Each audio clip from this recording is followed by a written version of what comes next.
All right. Hello, everybody. Rob Prince here. I'm doing this video for a program that's coming up called Together for Palestine on October 8th in Denver, Colorado. More details on this later. And in this interview, we're fortunate to be able to interview the Palestinian artist and author Samia Halaby.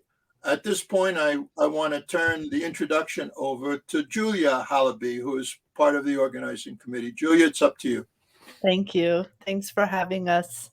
Well, I am excited to be the one who gets to introduce my Auntie Samia.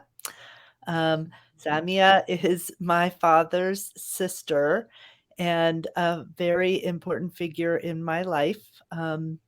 Not just because she's my auntie, but as a free thinker and an artist, she has informed many of the ways that I look at the world. One of the things I value the most about my Auntie Samia is that she is a truth teller. And I think dearest to both of our hearts is Palestine. And she has always spoke with precision and energy towards liberation for Palestinians and Palestine. And I appreciate that and have been the beneficiary of that among others. But towards that truth telling, I think this project, Drawing the Ksar Qasem, which we are here to talk about, is one of those efforts. So we're going to start with a short biography. I think I know the year of your birth, but what we would like you to share is just, a very brief background about being born in Jerusalem and moving to Jaffa and being forced to leave. So can you share a little bit about that? Sure. I was born in 1936, December 12th, and when I was about 2.5, I was born in Jerusalem in the lap of great families who then my father moved from Jerusalem to Jaffa because Jaffa was a port, and though he had grown up very poor in his childhood, he had managed to make a good life, and he became an exporter, and so we moved to Jaffa in English. And from when I was about 3, and from there, we were forced out of our home and lost everything in 1948. We left to Beirut, and so at age 11, in the spring of 1948, I found myself in the beautiful city of Beirut before it was destroyed by imperialist incursions. And my father went back to join the resistance to the huge imperialist and Zionist invasion colonialists still at that time, destruction of Palestine, and escaped through the Galilee narrowly with a group of people.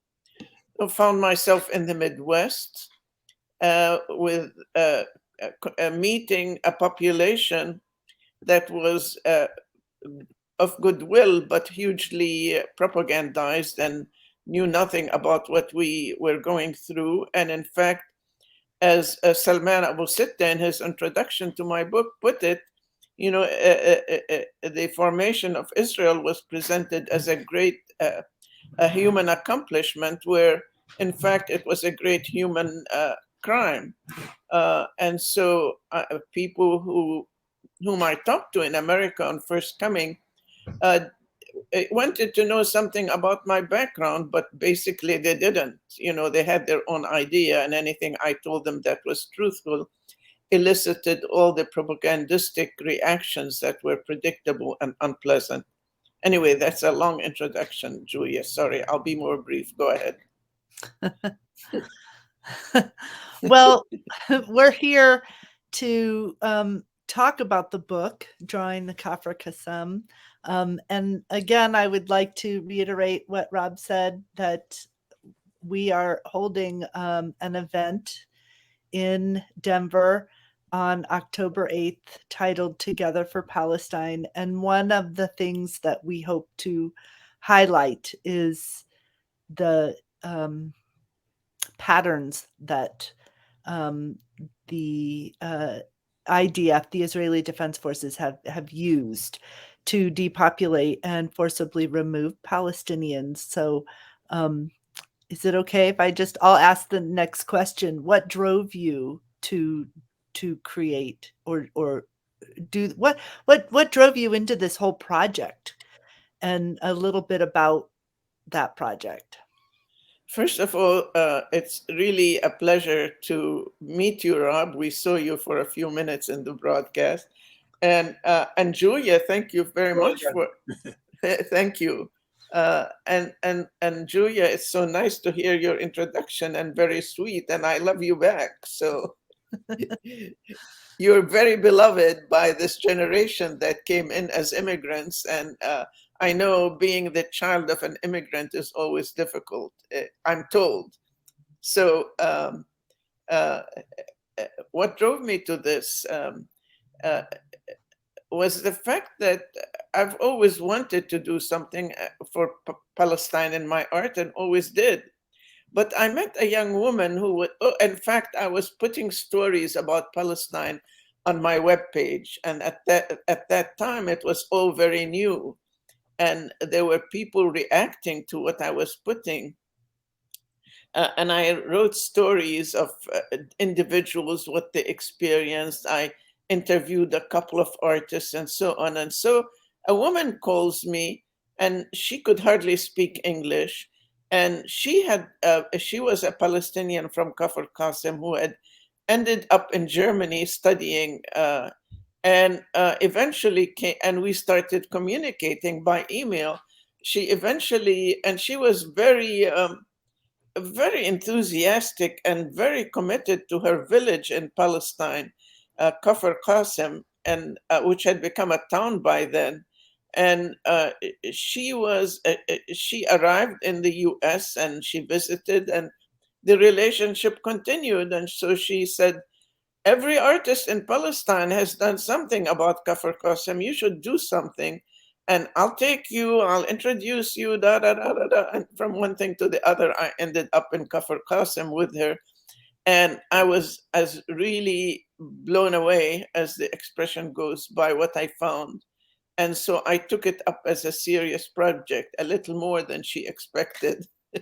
I noticed in reading the book, which I've done most of, that this was a very long project for you, Samia. It was a 13-year project. Can you talk a little bit about how it evolved?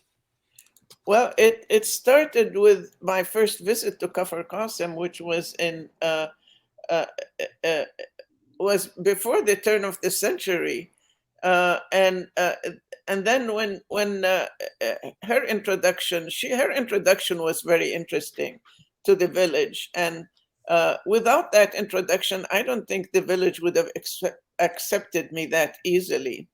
And then she introduced me to her friends. So in ensuing visits, I had the introduction of insiders and the company of insiders who took me from family to family as I did my interviews.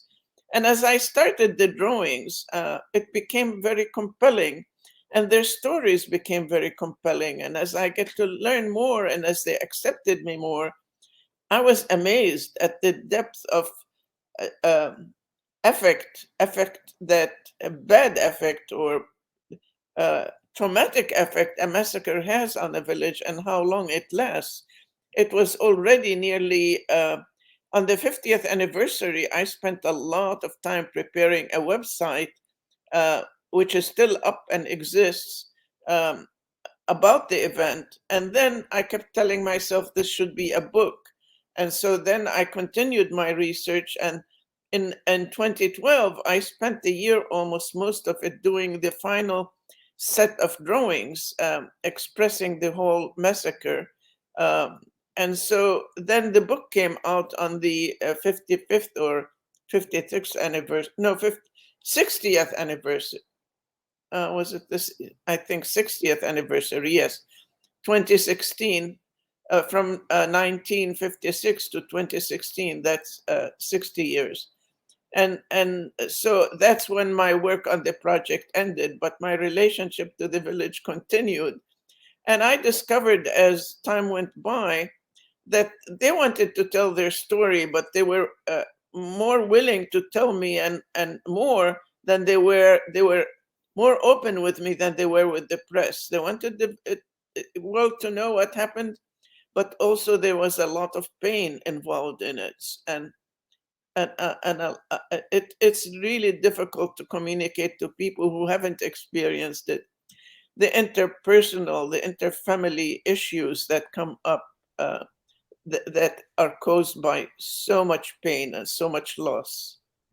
I want to note that there's a raw vulnerability that I experienced in the book, and I think you capture that in your drawings.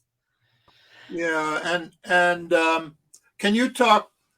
Well, I've actually two questions for you. First is talk about the massacre itself. What is it that we're referring to? I noticed, in reading the book, that it happened in the shadow of the 1956 tripartite British, French, Israeli invasion of Suez, which I found kind of intriguing.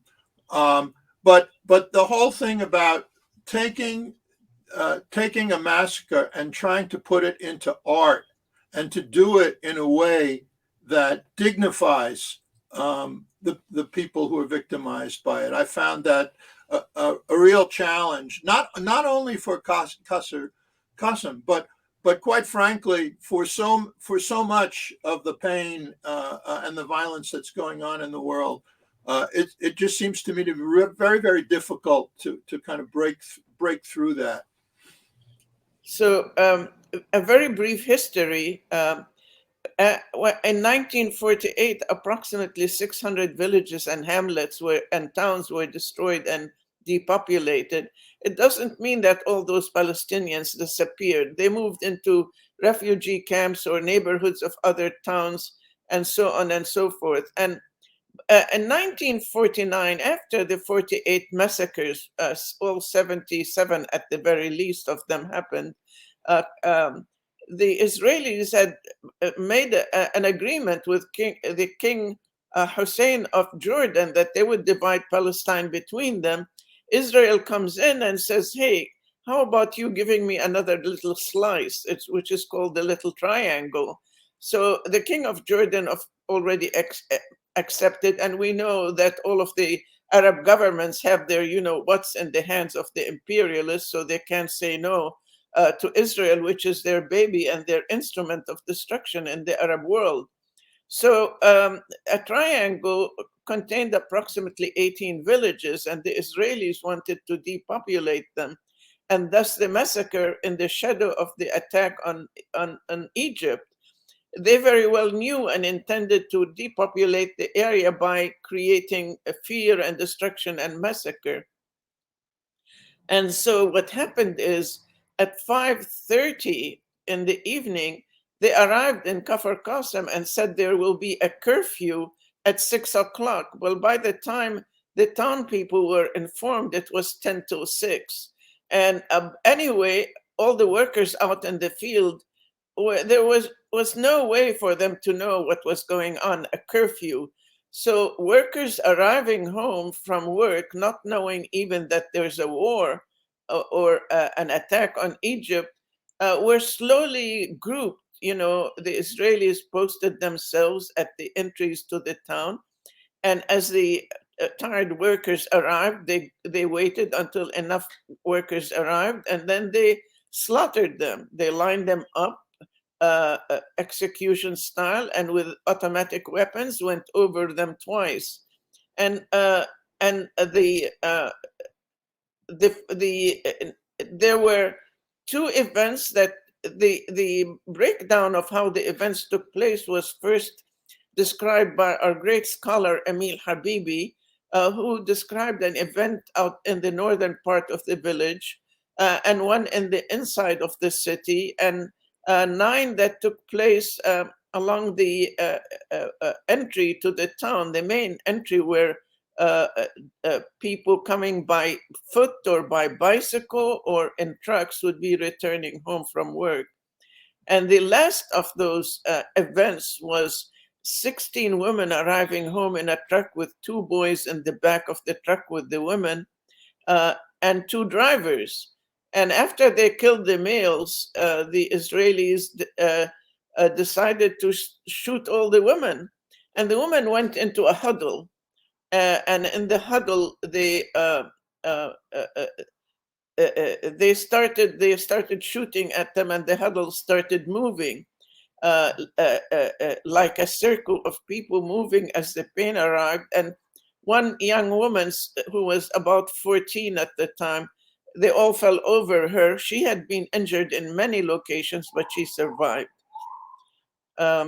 So let me stop there and let you continue with your questions. If there's some more to cover, I will.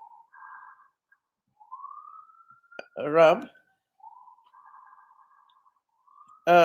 So yes, the one we're looking at is the first event in the inside of the village. That event was where a family, a boy, had been sent out to bring back a loose sheep into the fold. It was a village with livestock, and the Israelis shot him. So the father ran out to him, and they shot the father. The mother ran out to check what's going on, and they shot the mother. And then the sister ran out, and they shot the sister too. And the boy was left to bleed to death. In the morning, they came and they took the bodies of those who were shot but didn't die in a truck to the hospital. The boy died, and there are a bit of conflict on the story there. The boy, some people said the boy was dragged in by another sister into the house, and he died in the house. And they described it, and the bullet hit him in the back, and there was a huge opening in the back from the kind of bullets they were using at the time. And the guns they were using at the time were very interesting. Many of them had been used in the Second World War. And as we very well know, and as Salman Abu Sitta in the introduction to my book mentioned, that the immigrants that the British were bringing to Palestine had been World War II soldiers. And I want to point out that Britain had a great hand, a huge hand in establishing Israel. They were stimulating the arrival of immigrants, Jewish immigrants, to Palestine because they thought the Jews would be more loyal. And as Machiavelli, teaching the Medici in the 16th century, showed us, you steal someone's home and give it to someone else, that recipient of stolen homes is going to be very loyal to you because you defend them. So they were giving the Israelis all of these privileges, and they were and they thought there was oil in Palestine, and they were stimulating the coming of Jewish immigrants very early in the 20th century. Then the Jews themselves began to lose interest. And so after the Second World War, with the attack on Jews from many, not just Germany, in Europe, many of them started looking for places to go, and they found, and they were not accepted in America. America rejected the Jewish immigrants who were so tortured in Europe. And so they found their way to Palestine through the agency of the British. But the British, the laws that the Israelis and the nascent Israelis, the Jews who had arrived, really inherited from Britain a very oppressive system. Samia, can you talk about this next image? Yes, I see it. It's the event that took place. that took place in the northern part of the city before the 9 waves took place on the western entry to the city. And it is the 3 boys were out in the field taking care of the family's flock. And the uncle heard about the curfew and ran up to get them. And on the way back, you see the older uncle and 2 boys, and there's a 3rd boy in the rear of the flock. You always had someone in the rear of the flock if there was more than one shepherd. And the Israelis stopped them and shot the 3 dead. And the one in the back survived to tell the story because he immediately fell to the ground and pretended to be dead. The sheep, of course, the minute they heard the sound of the shooting, dispersed. The Israelis later came back with jeeps and had dogs, but fortunately the dogs went up to this young man who had been injured and lay still and smelled him, but the Israeli soldiers never realized that he wasn't dead, so he survived. That's that story. And I use the soldiers in the front. Some people didn't like that drawing because they felt that I was making the soldiers look important, but I was not what to do with the soldiers was an issue for me. And I decided the story was not about them. The story was about those who died. And I wasn't going to show dead bodies that looked like very highly disrespected and painful for the families. I wanted to show the bravery and the heroism and the beauty of the Palestinians. And so they face you. And so you, as the viewer, are looking at who you're about to shoot. If you look at the soldiers, they make a curtain, and you're seeing the victims through the curtains of the killers. That was my thinking. So it's very difficult, isn't it, to give a sense of dignity to people who are about to be slaughtered, to be killed in this manner. And what I notice in the book itself, and in all the pictures and all the drawings, is there's always a sense of community that is taking place, and the concern of the community and the attempt of the community to be there, whether it's to stop the massacre or to take care of those that have been wounded and killed. I think that's a very interesting aspect to this whole project. Very interesting to hear you mention that. I often hear from my African American friends how they admire the feeling of community. From others, they point out that as they study the situation in Palestine, they point out the sense of community in Palestine that has been lost in advanced capitalist society as we have here in the US. Although I would not agree 100%, I think the caring for neighbors and family and friends is still alive and well among the people of the US. It's not something you find made important in the propaganda that's ABC and NBC and Fox News and those kinds of, if I may be so bold as to say, liars. So to hear the news from them, you have to read between the lines, take the concrete facts. That is, if they've been honest with the concrete facts, and make up your own conclusion. But yes, there is a very strong sense of community.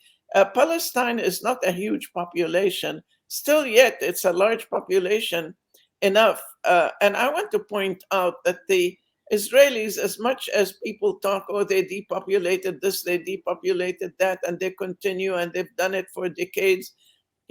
As much as they try, they seem to continuously fail. There are as many Palestinians within the borders of historic Palestine, which they claim for themselves, as they even try to take more territory from Syria.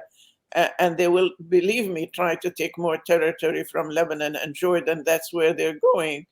And if they can't take it, they want to destroy the society. But believe me, there's still Palestinians in Palestine, more Palestinians than there are Israelis. And also, all the Palestinians, the vast majority of Palestinian refugees, as Salman Abu Sitte points out, our great scholar, they're living within 50 miles of the border of historic Palestine. They haven't gone anywhere. They're waiting, and they will take their opportunity to return. Okay, Samia, another question about the book. I mean, this is a major work that you did, not just the time involved, but the quality of it. How has it been received here in the United States, in Palestine, and elsewhere? Well, I had some very good reviews on the book, but only from the left press or from the Palestinian press. And I received an award on the book from Middle East Monitor, which again, a Palestinian concerned British press. So it received, it had good reception. The thing is, a massacre is not a very attractive No. idea to purchase.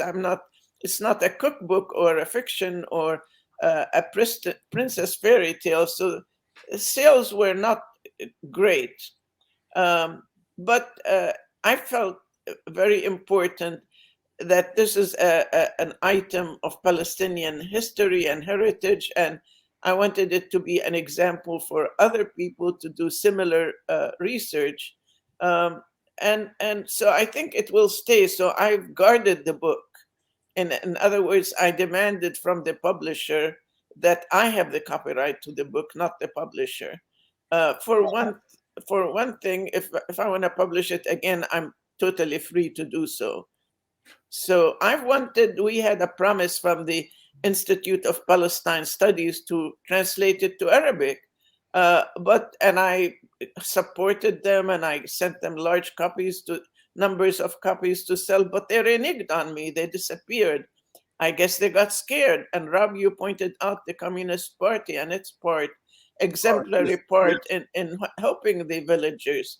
And it was great. That was very important and very admirable, except that we know the Israeli Communist Party recognizes the nation of Israel and is very backward in its position on Palestine. But nevertheless, at that date, both the Arab and the Jewish members supported Kfar Qasem in its effort to continue to resist. The oppression of the village was so humongous at the beginning, it's hard to believe. Even when the people were finally permitted to bury their dead, those who killed them, those who actually shot the victims, were standing guard over the families trying to bury their victims. So that tells you what it's all about, just as a fact. Here's another one, another drawing that you did. And what's the story on this one? This is the first wave of the killing. The first wave, the first 4 workers returning home from a quarry. They were quarry workers. And I did as much research as I could to be very historically accurate in this work. Even sought the help of Kfar Qasem residents, my friends that I was introduced to, and they corrected me about how the bicycles were, etc. The 2 men in the front were older than the 2 behind, and all 3 of them died, but one of them escaped, and he hid in a little dip by the side of the road, and they didn't see him right away. On the 3rd wave of killing, there was a flock of sheep, a big flock of black sheep, and that young man managed to hide among the sheep as they scattered during the 3rd wave of killing, and was able to crawl away to safety. You mentioned waves of killing. And in the book, if I remember right, there are 9 waves of killing. So we're not talking about one incident, but a series of incidents over a long period of time. 11 over a 11. There was an incident that Hamil Habibi didn't give a number to, the northern fields where the shepherds were killed that you showed the story. And the very first picture you show with the child, that was the father and the mother had come out and been shot. And this one, the first one, this is really the 3rd event, but the first numbered one. And I followed the traditions of Habibi. And I want to point out that I collected photographs of the people who were killed. And I had a great designer who's a Northern European and has experienced what, from hearing the lore of his earlier generation, what villages that were what they went through that were destroyed during the Second World War. And he really was very sympathetic. And we took all those pictures and we put them on the end pages of the book. But having those pictures in the drawings, I did my best to make the faces a reproduction of the faces of those who actually died. And in each one, I put the name in English and in Arabic under the person who died. So I wanted, and this made the book very beloved by Ksar Qasemites because it became very important to them. They were extremely helpful in my making of it, and absolutely wonderful in their reaction. They invited me, they did an evening for me, and it was very touching. We have just a little time left. Julia, is there anything that you want to add in terms of questions or comments that you have at this point before I have one more question, but wondered. Well, I think, is there a 2022 update? Do you have a ongoing contact, and how are things today among the survivors and their family and descendants? Well, they live under, the village. It was 56 that the massacre took place. We in the West, or people in the West, were told that these are Israeli citizens now, but they lived under curfew. It is not a comfortable relationship that they have with Israel. Israelis have them closed. All the entries to the town are very limited and under Israeli control. And they use those entry points as areas where they put industry. As to bus service, there is none to these villages. And upkeep of the streets and roads is nil. So there are, it's taxation without any return on benefit of taxation. And so they just do their best. They work, they survive, they support their families, and that's how it is. It's still till this now. Nothing has really changed. There is probably even more fear now and more terrorism with this growing conservatism. I stayed in contact with them, and I am especially in contact with a young woman who actually came to visit. She was here on some other project, and she came to visit and stayed with me, stayed in the city, and we spent time together. So I still have connections to them, but I haven't visited. I'm getting too old to go. One last question. I guess you could call it a political question, but over the years, quite frankly, I've been astounded at the hostility of different U.S. governments, be they Democrat or Republican, towards the cause of the Palestinians. And I'm wondering if you have any insights into why is it that the U.S. government is so pro-Israeli and so hostile to Palestinian culture, to its national rights. I think, I wonder, is there a people in the world anywhere that the U.S. government doesn't use to exploit, and whose national welfare is it ever concerned about? And it is not even concerned about the national welfare of its own population. So you're asking a Palestinian I can see through the propaganda that we live with daily here in the US because I'm Palestinian. If it weren't for American money, Israel wouldn't exist. They're spending a lot of money. The propaganda is somehow the US government is helpless and dumb and, being persuaded. But believe me, when you spend billions on an annual basis, and recently it was a huge amount, 36 or 39, that they devoted. You're no dumb person here. You're spending the money for a political purpose that benefits you. And it benefits mostly those who rule the country. It benefits the oil companies. Israel serves them well. And Israel depends on the US for its safety. There was one war, I forget which one, where Israel looked like it was going to lose to the Arab states. And America started just airlifting huge amounts of armaments to them and money and the dome they have for them to protect them and all of that. And no, there is interest. It is done by purpose, by design, and for profit, not for the profit of the population, but for the profit who run the government. I mean, do you remember they thought there was gas in Palestine? Well, right. And it turns out there is some offshore. Right, offshore gas. There's a whole controversy over that right now. But also Israel serves them in keeping. Israel served them in Central America and South Africa. In Iran, Israelis were there. They were part when the Shah was there. Israelis were there helping torture prisoners. Israelis were in Lebanon assassinating CP members from Iraq, from Palestine, from Syria, you name it. They work for the US.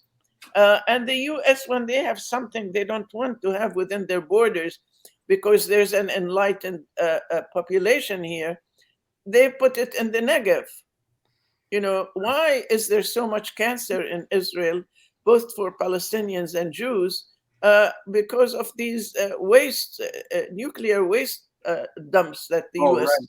Yeah. So yes, you know, that's the reasons are numerous. All right. Well, that's very helpful. Julia, do you have any closing thoughts or comments before we close shops?